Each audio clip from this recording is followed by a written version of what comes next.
In the heart of a forsaken swamp, where tangled roots wove sinister patterns beneath the mire, a young man named Eamon ventured forth. His eyes, once bright with hope, now reflected the somber shadows of the surrounding gloom. Clutched in his calloused hands was a map, its edges frayed and ink-smudged by countless desperate searches.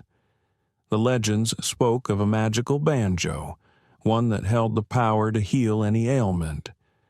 Eamon's heart ached with the memory of his wife, Annalise, whose life was slowly slipping away due to a dreadful illness. He had to find the banjo, no matter the cost. Through treacherous waters and beneath the canopy of ancient trees, Eamon pressed on. The air was thick with the scent of decay, each step a struggle against the swamp's oppressive grip. Days turned into weeks, and Eamon's resolve was tested by the endless expanse of fetid waters and hostile terrain. Yet the thought of Annalise kept him moving forward, one agonizing step at a time. At last, he arrived at a clearing where the air seemed to hum with an eerie resonance. There, half submerged in the muck, lay the fabled banjo. Its strings glowed with an unnatural light, promising salvation and doom in equal measure. Eamon, driven by love and desperation, reached out and grasped the instrument, feeling a surge of power course through him. He played a tentative note, then another, and soon a haunting melody filled the air.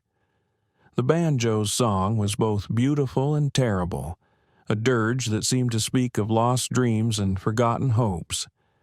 As Eamon played, he could feel the banjo's magic working, a shimmering glow enveloping him. His heart swelled with the belief that he had finally found the cure for Annalise. But, as the melody continued, Eamon noticed something strange. His strength began to wane, his movements growing sluggish. The banjo, it seemed, had a life of its own, drawing from Eamon's very essence. He tried to stop playing, but his fingers moved of their own accord, compelled by the cursed instrument. Panic set in as he realized the true nature of the banjo's power. It did not heal, it consumed. Eamon's life force was slowly drained away, his body becoming a mere vessel for the banjo's dark magic. The swamp, once a place of fear and despair, now held him captive, bound to its endless sorrow. He wandered the murky depths, his eyes vacant, playing the banjo's mournful tune for eternity.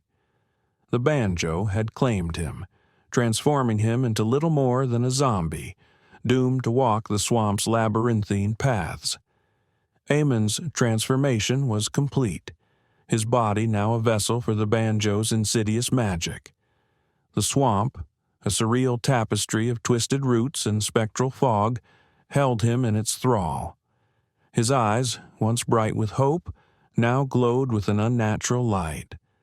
The banjo's melody wove through the air, a symphony of darkness that spoke of dreams turned to nightmares.